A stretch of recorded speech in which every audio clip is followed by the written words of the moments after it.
क्योंकि अगर भगवान को हमें प्राप्त करना है, जैसे आपको किसी व्यक्ति से बहुत बढ़िया जानकारी बनानी है, तो उसकी जानकारी का कोई व्यक्ति हो या वो जिससे बड़ा प्रेम करता हो, उससे अपनी जानकारी बढ़िया कर लो। जैसे मान लीजिए कोई जज है, उससे आपको बढ़िया संबंध बनाना है, तो उस जज के लड़के से अपना बढ़िया संबंध बना लो, तो जज आपके संग वैसे ही आ जाएगा। तो ऐसे ही हमारे यहाँ रसिकों ने बुद्धि लगाई, उन्होंने कहा ठाकुर जी को रिझाना तो न कठिन काम है, डिफिकल्ट काम है, परंतु अगर हम आचार्यों को रिझा लें तो हमारा काम बन जाएगा। तो उसी भाव से कह रहे हैं कि मोहि भरोसो श्री स्वामी जी को, कि मोहि भरोसो श्री स्वामी जू को, और करी है अपनो आप बरोबरी, करी है अपनो आप बरोबरी, प्राण अधर है पी को मोहि भरोसो श्री स्वामी जू को। कह रहे हैं कि मुझे विश्वास है किस पे, अपने आप पे नहीं, ठाकुर जी पे, उन पे भी नहीं, स्वामी जी पे भरोसा है। मुझे अपने गुरु पे विश्वास है, मुझे अपने आचार्य पे विश्वास है कि वो मुझे तार देंगे, वो अपने आप बराबर पहुंचा देंगे, वो अपने आप ठाकुर जी को हमसे मिला देंगे। और हम में जो कमी है उसका क्या करेंगे? तो वर्णन करते हैं कि विषय वासना जारी खे कारी, विषय वासना जारी खे करी, उपजे है हित नीको, उपजे है हित नीको, मोहि भरोसो श्री स्वामी जू को। कह रहे हैं विषय वासना जो हमारे अंदर भरी पड़ी है उसको अपने आप वो सुधार देंगे और हमारे हृदय में प्रभु के प्रति प्रेम को जागृत कर देंगे।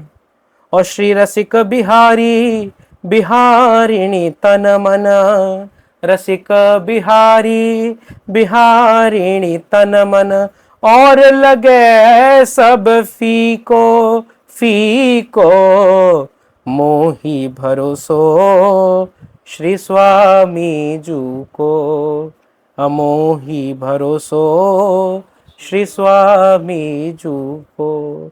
कह रहे हैं रसिक बिहारी बिहारिन तन मन, और स्वामी जी की कृपा से क्या होगा, हम लोग बिहारी जी से प्रेम करने लगेंगे, हमारे हृदय में बिहारी जी के प्रेम का बीज आ जाएगा, और हमारा तन शरीर और हमारा जो मन है वो दोनों ठाकुर जी में लग जाएगा। तन कैसे लगेगा? उनकी सेवा करोगे, नहलाओगे, धुलाओगे, पधराओगे, दर्शन को भगोगे, और मन जब उनकी सेवा करोगे तो मन भी धीरे धीरे लगने लग जाएगा, और धीरे धीरे सब कुछ फीको माने उनसे रुचि हट जाएगी। अब जैसे मोबाइल में इंटरेस्ट है, मान लो किसी चीज में इंटरेस्ट है, वो सब हटके केवल केवल श्री कुंज बिहारी श्यामा श्याम, केवल ठाकुर जी में सद्भाव आ जाएगा। श्री नाभादास जी लिखते हैं, ऐसे स्वामी जी हैं। अवलोकत रह केली सखी सुख के अधिकारी, और गान कला गंधर्व श्याम श्यामा को तोषे, और उत्तम भोग लगाए मोर मरकट तिमि पोषे। ऐसे तो स्वामी जी महाराज लीला का दर्शन करते हैं। और गान कला गंधर्व, गाने की जो कला है कैसी है? तो कई लोग कहते हैं गंधर्व के समान, ना ये नहीं है। गंधर्व भी सोच में रह जाते हैं कि स्वामी जी महाराज क्या गा रहे हैं, कौन सा पद, कौन सा राग गा रहे हैं। ऐसी अद्भुत गायन शैली है श्री स्वामी जी महाराज की। जैसे वेणु गीत में भागवत में वर्णन आता है कि इंद्र आदि गंधर्व जो हैं, इंद्र देवता गंधर्व आदि सब आ जाते हैं और ठाकुर जी की बांसुरी से बजने वाली तान का अवलोकन करते हैं, सोचने लगते हैं इसमें कौन सा राग है, इसमें कौन से स्वर हैं। ब्रह्मा जी भी अपनी पुस्तकें पलटने लग जाते हैं, मैंने तो ये राग रचा ही नहीं मेरी सृष्टि में तो ये है ही नहीं। तब शिव जी आते हैं, बताते हैं कि इसका ढूंढने का प्रयास मत करो, इसमें अवलोकन करने का प्रयास मत करो, इसमें तो आनंद का भाव करो। अगर तुम्हें इसमें आनंद आने लग गया तो सब कुछ हो गया। तो ऐसे ही गान कला गंधर्व, गंधर्व भी मानो जब श्री हरदास जी कुंज बिहारी लाल के लिए गाते हैं तो महाराज वो सब भी सोचने लगते हैं गंधर्वादी कि भैया ये कौन सा राग है, ये तो हमें पता ही नहीं है। ऐसा अद्भुत, और पूरा जगत जानता है तानसेन को। तानसेन के गुरु कौन है? श्री स्वामी जी महाराज हैं। बैजू बावरा के गुरु हैं श्री स्वामी जी महाराज, ऐसा सुंदर वर्णन आता है। कई लोगों के हृदय में ये भी प्रश्न आता है, तानसेन कैसे बन गए, थे भी या नहीं थे ऐसे ही? तो ऐसा नहीं है, इसकी एक बड़ी सुंदर कथा है। तानसेन को दीपक राग सिद्ध था, वो दीपक राग गाते थे। अब हर किसी गायक का कोई बड़ा सुंदर राग होता है, वो गाता है तो बड़ा अच्छा लगता है, पर दीपक राग में एक बड़ी अद्भुत बात ये थी कि उससे शरीर का तापमान बहुत बढ़ जाता था। अब उसको धीरे धीरे उसने गाना बंद कर दिया। अब दरबारी लोग जलते थे तानसेन से। दरबारियों ने कहा अकबर को कि राजा, हे राजन, बादशाह, ये जो तानसेन है ये बहुत बढ़िया राग जानता है, उस राग का नाम है दीपक राग, पर आपके लिए नहीं गाता। आप इसका घर चलाते हो, आप इसको पैसे देते हो, आपकी कृपा से जिंदा है, जीवित है, पर आपके लिए ही इस राग की सेवा नहीं कर रहा। अब तानसेन से कह दिया गया ये राग गाओ, नहीं गाओगे तो मृत्यु हो जाएगी, मार दिए जाओगे। अब बेचारे तानसेन करे तो करें क्या, अगर इसको गाते हैं तो भी मरना है और नहीं गाते हैं तो भी मृत्यु है। तो गाने लग गए, जैसा भाव बना धीरे धीरे धीरे धीरे धीरे धीरे गा रहे हैं।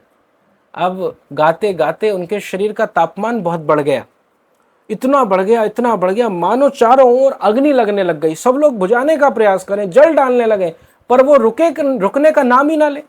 वो दीपक राग की जो अग्नि है वो तो मेघ मल्लार से शांत होती थी, अब कोई जानने वाला ही नहीं। तानसेन दौड़ रहे हैं, भाग रहे हैं। तभी आगरा की सीमा पर हमारी ब्रज की दो गोपी मेघ मल्लार का गायन करते हुए जा रही हैं। जैसे तानसेन ने उनको सुना, तब जाकर उसके तन की जो गर्मी है वो शांत हुई। अब उसकी गर्मी तो शांत हो गई, पर तानसेन ने पूछा कि हे माताओं, आपने ये जो राग है इसको कहाँ से सीखा? आपको कोई सिखाने वाला है क्या? आप मुझे ये सिखा सकती हो? उन माताओं ने कहा, ब्रज गोपियों ने कहा, लाला हमको कछु ना आवे, हमें कुछ नहीं पता इस राग के बारे में, परंतु हमारे श्री वृंदावन में निधिवन राज में जमुना जी के निकट श्री स्वामी जी महाराज रहते हैं और वो ऐसे सुंदर सुंदर राग में कुंज बिहारी बाके बिहारी को लाड लड़ाते रहते हैं, हम तो बस उनको सुन ले में, उनको सुन लिया और दोहरा रही हैं। जैसे सुना, श्री तानसेन तुरंत स्वामी जी महाराज का शिष्य हुआ और पूरा उसने इस प्रकार से अध्ययन करा। इसीलिए गान कला गंधर्व श्याम श्यामा को तोषे। गान कला से, और गान कला किसके लिए? लोग गाते तो हैं, बहुत लोग हैं, बहुत अच्छे अच्छे गायक हैं जो फिल्मों में गा रहे हैं, बड़े बड़े गीत गा रहे हैं, पर वो किसके लिए गा रहे हैं? वो लोगों के लिए गा रहे हैं। पर हमारे श्री स्वामी जी महाराज किसके लिए गा रहे हैं? श्याम श्यामा को तोषे। जब स्वामी जी महाराज गाते हैं तो प्रिया प्रीतम आनंदित हो जाते हैं, उनके हृदय में शांति मिलती है, इसलिए गा रहे हैं, ऐसे स्वामी जी महाराज। और आगे कहा, उत्तम भोग लगाए मोर मरकट तिमि पोषे। जब बिहारी जी का प्राकट्य हुआ है तो उसके बाद में बड़ा सुंदर श्री स्वामी जी महाराज पे कृपा होती श्री बिहारी लाल की कि उनके चरणों से 12 सोने की मोहरें प्रकट हो जाती। अब उनसे क्या होता? संत प्रसादी हो रही है, ठाकुर जी को 56 भोग लग रहा है, मथुरा से सामग्री बनाई जाती थी, क्योंकि तब वृंदावन में इतना कुछ था ही नहीं। अब तो बहुत कुछ है, अब तो मथुरा से भी आगे है, पर पहले ऐसा कुछ नहीं था। तो उस समय मथुरा जाते शिष्यगण और वहां से कुछ बढ़िया सामग्री लेकर आ जाते। अब बढ़िया 56 भोग स्वामी जी अपने हाथ से बनाते। एक बात समझने वाली है कि ठाकुर जी की सेवा करें तो वो सेवा दूसरों के द्वारा नहीं हो सकती, किसी से सेवा करवाना ये उचित नहीं है। ठाकुर जी की सेवा तो स्वयं करनी चाहिए और उसके प्रति उत्साहित रहना चाहिए। एक बार ऐसा वर्णन मिलता है संतों में, एक संत भगवान थे, वो ठाकुर जी के लिए जाते और लकड़ी आदि तोड़कर ले आते। श्री हरिवंश जी की शायद कथा आती है कि हिज्जू महाराज जाते और लकड़ियों को लेकर आते और श्री ठाकुर जी के लिए अग्नि आदि जलाते, उनकी प्रसादी बनाते। अब एक कोई सेवक आया, उसने सोचा कि श्री हिज्जू इतनी मेहनत, इतनी परिश्रम कर रहे हैं, ये उचित नहीं है, ये तो हम ही कर लें।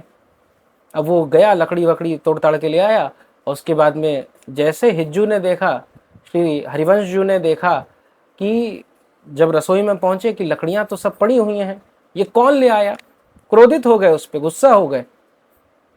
वो कहने लगा, श्री महाप्रभु जी, मैं तो आपकी सहायता के लिए लेके आया। बोले, मेरी सहायता मत करो, मुझे तो यहाँ पर श्यामा श्याम को प्रसन्न करना है।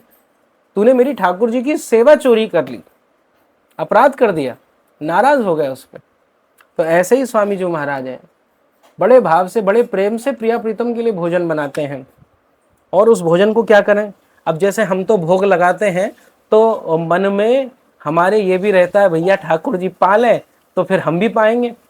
बढ़िया वीआईपी चीज अपनी पसंद की बनती है, ठाकुर जी की पसंद तो पीछे हो जाती है। पर स्वामी जी महाराज श्री कुंज बिहारी बांके बिहारी लाल जी को जो पसंद है, अत्यंत प्रिय है, उसी को बना रहे हैं। और स्वयं के लिए नहीं, बोले पहला किसको पहला भोजन किसको दे रहे, मोर मरकट तिमि पोषे। पहला जो भोजन का भाग है वो वानर को देते हैं, दूसरा भाग जो है पक्षियों को प्रदान कर देते हैं, और तीसरा भाग मछलियों को प्रदान कर देते हैं। तो भैया स्वामी जी महाराज खाते क्या हैं, वो भी तो कुछ खाते होंगे। तो भैया स्वामी जी महाराज मात्र जो चने भुने हुए आते हैं, एक मुट्ठी उन चनों को पा लेते हैं, बस मात्र एक मुट्ठी, और उनको पाकर अपना पूरा दिन निकालते हैं। अब एक अद्भुत लीला हुई। एक बार श्री प्रिया जी ने अनुरोध करा कि हे स्वामी जी, हे ललिते, आप इतना परिश्रम करो, हमारे ताई इतना बढ़िया बढ़िया व्यंजन बनाओ, फिर वाको वृंदावन के बंदरन को दे दो, फिर पक्षियों को दे दो, संतों की सेवा में लगा दो, मछलियों को दे दो, पर आप उसको नहीं पाते हो। अब से हमारी आज्ञा है, हमारी प्रसादी को आप भी पाएंगे। अब महाराज स्वामी जी पे बड़ी विडंबना। अब जो व्यक्ति चना लेके आ तो बातें कह दियो, अब चना मत लाइयो, अब या की बार तू आटो लेके आ। अब आटो लेके आयो भैया गेहूं को। अब बातें बढ़िया सो सुंदर सो श्री स्वामी जी ने आटा मारो, और बाकी बाद में जो 4-5 रोटियों का आटा था उसको एक ही में लिया, और बड़ी सी ऐसे एक टिक्कड़ बनाकर और उसको सीधे अग्नि में डाल दिया, सेका तक नहीं। अब वो अधजली सी टिक्कड़ जो है उसको लेके स्वामी जी महाराज पहुंचे।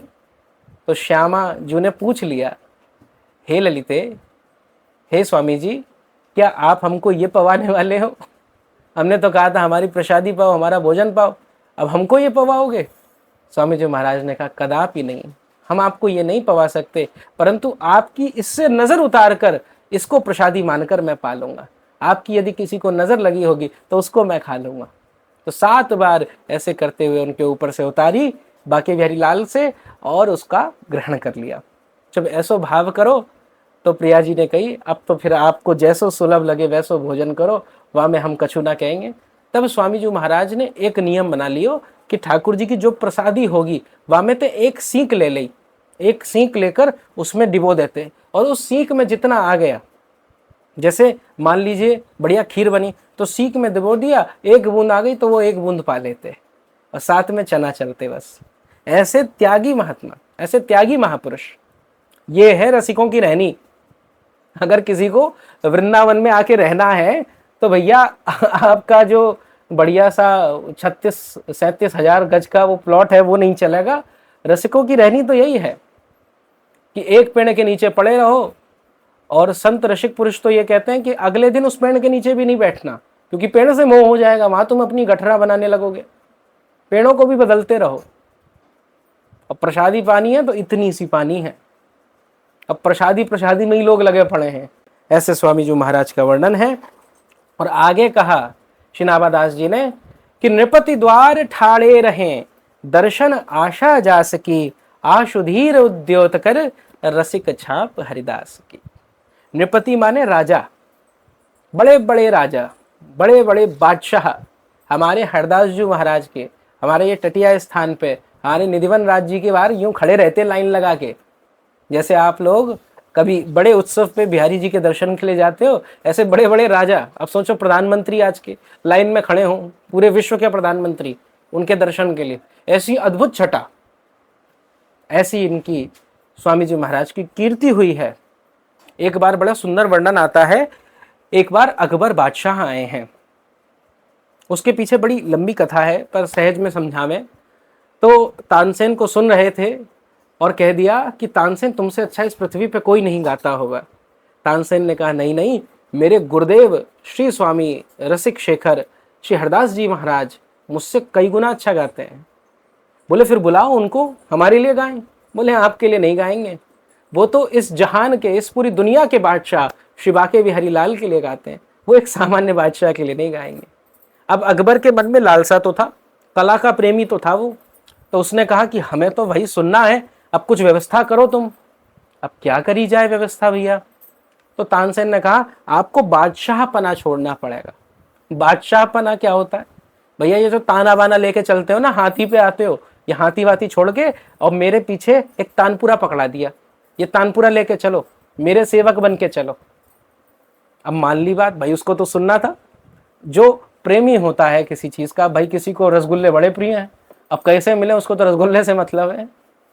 तो इधर हरदास जी के पास पहुंचे, तानसेन जी ने श्री बाके बिहारी जी को दर्शन करो। अब इसके बाद में महाराज यहाँ पर तानसेन जी धीरे धीरे ठाकुर जी की राग सेवा करने लग गए। अब उसमें राग में मेघ मल्हार का गान कर रहे हैं, मेघ मल्हार को गा रहे हैं और थोड़ी सी त्रुटि कर दी, गड़बड़ कर दी। स्वामी जी महाराज को तो गाने की आवश्यकता ही नहीं थी, पर जब देखा शिष्य गड़बड़ी कर रहा है तो उसको सुधारने के लिए स्वामी जी महाराज ने राग का आलाप लिया। अब जैसे ही आलाप लिया और अकबर बादशाह जो तानपुरा आदि लेकर सब आया था, शांति से बैठा था, उसने श्रवण करा, उसके मुख से वाह वाह निकल बैठा। अपने मुंह पे नियंत्रण, कंट्रोल नहीं कर पाया वो, इतना सुंदर संगीत सुनकर। तो जैसे ही श्री स्वामी जी महाराज तो सब कुछ जानते हैं, सर्वदृष्टा हैं, साक्षात ललिता सखी के अवतार हैं, वो तो समझ ही गए सारी बात। तानसेन ने पूरी बात बताई। अकबर बादशाह ने हाथ जोड़े और कहा कि हे स्वामी जी महाराज, अगर हमारे लिए कोई योग्य सेवा हो तो आप बताइए। स्वामी जी ने कहा, हरदास जी ने, मैं आपको क्या सेवा प्रदान कर सकता हूँ? इस वृंदावन की सेवा तुम्हारे बस की बात नहीं है। अब अकबर को वो बात हृदय में लग गई, मैं पूरे इस हिंदुस्तान का बादशाह और मैं इस छोटे से वृंदावन की सेवा नहीं कर सकता। कहने लग गया, नहीं नहीं स्वामी जी, आप एक सेवा तो बताइए, कोई एक काम तो बताइए। तो हरदास जी ने कहा, ठीक है, तुम इतना आग्रह कर रहे हो तो यमुना जी में एक बड़ा ही सुंदर तट है, केशी घाट। केशी घाट पे जाओ और वहां पर एक सीढ़ी है, उस सीढ़ी का एक कोना टूट गया है, बस उसको तुम बनवा देना। जब ये आज्ञा करी तो इधर अकबर को बड़ा लगा कि भैया ये कोई सेवा है? मुझसे तो टनाटन माल मंगवाते, हमसे सोना चांदी मंगवाते, ये कौन सी सेवा हुई? पर उसने आग्रह नहीं करा और चला गया। जब पहुंचा तो स्वामी जी महाराज ने अकबर पे तो कृपा कर दी थी। क्या कृपा कर दी थी? अब तक तो उसको तो वृंदावन ही दिख रहा था। जैसे हम वृंदावन आते हैं तो हमको क्या लगता है कि भाई ये कंक्रीट है, ये सड़क है, पर स्वामी जी महाराज के रसिकों के संग का प्रभाव ये हुआ, अब उसकी दृष्टि चेंज हो गई, बदल गई। और वो क्या देखने लग गया, ये वृंदावन कैसा है, अलौकिक धाम है। यहाँ एक एक वृक्ष कौन है? साक्षात गोपियां हैं, साक्षात सखियां हैं। और जैसे यमुना जी के घाट पे पहुंचा तो देख रहा है यमुना जी का घाट तो अनंत मणियों से बना हुआ है, उसमें हीरे जवाहरात लगे हुए हैं और उनकी शोभा देख के उसकी आंखें चौंधिया गई। और जब उसने टूटा हुआ कोना देखा, अब जैसे ही कोने की तरफ दृष्टि गई उसकी तो हालत खराब हो गई। सोचने लग गया, मैं क्या, मेरी 7 पुश्ते भी अगर यहाँ डट जाएं तब भी इसको नहीं बनवा सकते। पुनः स्वामी जी महाराज पे गया, चरणों को छुआ, तब जाकर स्वामी जी महाराज ने कहा, अब अहंकार शांत हो गया, अब जो अभिमान था वो चला गया। अकबर इस बात को जान गया, पर अंत में जाते जाते बोला कि स्वामी जी एक कोई आज्ञा कर दीजिए, हे हरदास जी हमारे लिए कोई आज्ञा कर दीजिए। तो उस समय ये जो मुगलों का शासन था, मलेच्छों का शासन था, तो ये लोग तो शिकार करा करते, पशु पक्षियों को मारना, मांस मीट खाना, मछलियों को मारना। तो स्वामी जी महाराज ने कह दिया, ये जो ब्रज 84 कोस है, वृंदावन की परिक्रमा है, ब्रज का जो भाव है, नंदगांव बरसाना है, यहाँ पे तुम किसी पशु, किसी पक्षी, किसी मछली, किसी की हत्या नहीं करोगे। तुम्हारे कोतवाल जो हैं इस क्षेत्र में प्रवेश नहीं करेंगे। और इस बात को अकबर ने अनुपालन भी करा, अपने जीवन में रहते हुए कोई भी प्रवेश नहीं हुआ। और बाद में दुष्टता तो रहती है, फिर वो औरंगजेब के समय में हुआ, परंतु स्वामी जी के प्रताप से उस समय के लिए वृंदावन पूर्ण रूप से बड़े अच्छे भाव से सात्विकता में आ गया था। कोई किसी भी जीव की हत्या नहीं हो रही, सबका मंगल हो रहा है। दूसरी कथा ऐसी आती है, क्योंकि हम सुन रहे हैं ना, निपति द्वार ठाड़े रहे, बड़े बड़े राजा खड़े रहते। तो एक राजा थे मधुकर शाह, अब इनके गुरु वृंदावनवासी हो गए। मधुकर शाह जी के गुरु हैं हरिराम व्यास जी। अब वो बेचारे वृंदावन आ गए। अब वृंदावन आए तो हरिवंश जू से मिल लिए, हरिवंश महाप्रभु से मिले। और हरिवंश महाप्रभु ने तो कह दिया, भैया ये मन बहुत ठौर करता है, परंतु बताओ सही में कहीं आनंद आया? इस मन को बस एक जगह लगा दो। और यही बात हरिराम व्यास जी के हृदय पे लग गई। अब वो वृंदावनवासी हो गए, बोले अब इस मन को तो वृंदावन में लगाऊंगा, ठाकुर जी में लगा दूंगा। अब इधर मधुकर शाह बड़े परेशान, भाई उनके राज्य के राजगुरु थे, उनकी देखरेख करते थे। तो अब वो बड़ी चिंतन में, क्या करा जाए क्या ना करा जाए। तो उन्होंने कई लोगों को भेजा, परंतु काम ना बना, तो फिर स्वयं आ गए। अब वृंदावन आए तो हरिराम व्यास जी से बार बार आग्रह करे, बार बार पैर पकड़े।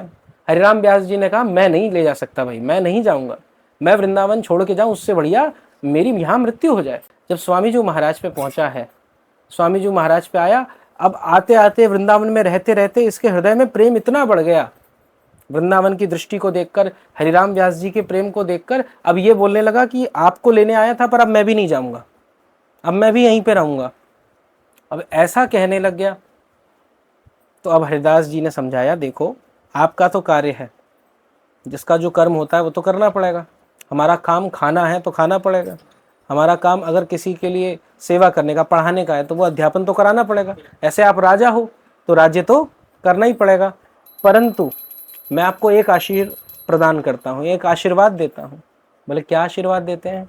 ये आशीर्वाद ये देता हूँ कि आप जब भी अपने नेत्रों से वृंदावन की ओर देखेंगे, आपको साक्षात प्रिया प्रीतम और समस्त वृंदावन का दर्शन प्राप्त होगा। जब ऐसा कहा तो मधुकर शाह वापस गए हैं। और बड़ा सुंदर इनका भी चरित्र है कि अकबर के समकालीन ही हैं ये सब। तो अकबर ने एक बार तिलक लगाने पे मना कर दिया कि कोई व्यक्ति राज्य में तिलक नहीं लगा सकता। तिलक लगाया तो फिर उसको दंडित करा जाएगा। दंड क्या है? सूली पे चढ़ा देंगे। ये फांसी नहीं, सूली, एक नोकीला जांग होता है, उस पर तुम्हें खींचेंगे, हाँ 2 टुकड़े हो जाएंगे तुम्हारे। तो ऐसा भयंकर सूली पे चढ़ा देंगे। तो अब क्या करा जाए भाई? सब लोग भयभीत। और उस समय अकबर के समय में जितने सब मंत्री संतरी थे, कई तो मुस्लिम थे, मुसलमान थे, परंतु काफ़ी ज़्यादा हिंदू भी थे। तानसेन थे, अकबर थे, वो बीरबल थे, और ऐसे ही मधुकर शाह जी भी थे। तो मधुकर शाह जी जब पहुँचे, उनको बताया गया, उनको ये पता चला, तो उन्होंने निश्चय कर लिया कि भैया हमारा प्रेम तो श्री तिलक से है, हमारा प्रेम तो, ये हमारे प्रेम का प्रतीक है। जो तिलक हम लगा रहे हैं, ये जो हम कंठी पहने हैं, ये क्या है? ठाकुर जी के प्रति प्रेम का प्रतीक है। अब इसको रसिक जन ऐसे भाव कहते हैं जैसे कोई सुहागिन महिला हो। सुहागिन महिला होती है तो मंगलसूत्र पहनती है, महिला है तो मांग में सिंदूर लगाती है। तो मान लो हम ठाकुर जी के हैं, वो बता रही है ना कि मेरा पति है, तो हम ठाकुर जी के हैं, इसका प्रमाण क्या है? हमने जो तिलक लगा रखा है, हमने जो कंठी पहन रखी है। अब अगर तिलक लगाया हुआ है, कहीं गलत जगह चले जाओ, मान लो गलत जगह ना भी जाओ, मान लो रोड पे तुम चाट वाले के पास पहुंच गए, तो चाट वाला एक बार बढ़िया से हाथ पान धुलेगा, साफ करेगा। हाँ प्याज, अरे नहीं डालेगा महाराज, हो सकता है आप कहो तो आपको डपट भी दे। तो इसीलिए तिलक की महिमा है, आपका स्वरूप है, शोभा है। अब वो कह दिया, उन्होंने कहा मैं वैसे तो छोटा सा तिलक लगाता था, पर इस बार तो 12 तिलक लगा के जाऊंगा। हाथों में भी लगाऊंगा, इस हाथ में भी लगाऊंगा, बाहाँ पे भी लगाऊंगा, कंठ में भी लगाऊंगा, पीठ पे भी लगाऊंगा। और ऐसे 12 तिलक लगा के गए, और इन्हीं वस्त्रों को, मान लो सफ़ेद वस्त्र से उनको ढक लिया। अंदर पहुंचे, जैसे मंत्रियों की जहाँ सभा लगी हुई थी वहाँ पे पहुंचे, तो वहाँ पहुँचते क्या करा? वहाँ पहुँचते ही अपने वस्त्रों को हटा दिया और अकबर को कह दिया, 2 तलवार लेके भी गए थे कि तुम में दम हो तो मेरे तिलक को मिटा के दिखा दो, मैं तुम सबको यहीं पे मृत्यु के घाट पे उतार दूंगा। ऐसी प्रेरणा आ गई। तब अकबर कहने लगा, अरे हम तो मजाक कर रहे थे, हम तो ये देखना चाह रहे थे कि कौन सच्चा तिलकधारी है, हम तो ये देखना चाह रहे थे कि कौन प्रभु से वास्तविकता में प्रेम करता है। बात को छिपाने के लिए था गड़बड़ मामला, परंतु अब यहाँ अपनी जान पे बनाई है, तलवार यहाँ सीधे कंठ पे लगी पड़ी है। तो कह रहे हैं आप सच्चे तिलकधारी, ये सब नहीं है, ये सब झूठे हैं। तो ऐसी हिम्मत किसकी कृपा से प्राप्त हो गई? श्री स्वामी जी, श्री हरदास जी महाराज की कृपा से प्राप्त हो गई। ऐसे स्वामी जी महाराज के लिए श्री नावादास जी वर्णन करते हैं कि आशुधीर उद्योत कर रसिक छाप हरिदास की। ऐसे आशुधीर के श्री स्वामी जी महाराज हैं और इन्हीं का चरित्र हमने आज श्रवण करा। तो ऐसे स्वामी जी का चरित्र हमने श्रवण करा। आगे हम देखेंगे स्वामी जी के चरित्र में कुछ अद्भुत किस्से हैं, कुछ अद्भुत कथाएं हैं, उनका श्रवण हम करेंगे। श्री कुंज बिहारी श्री हरदास।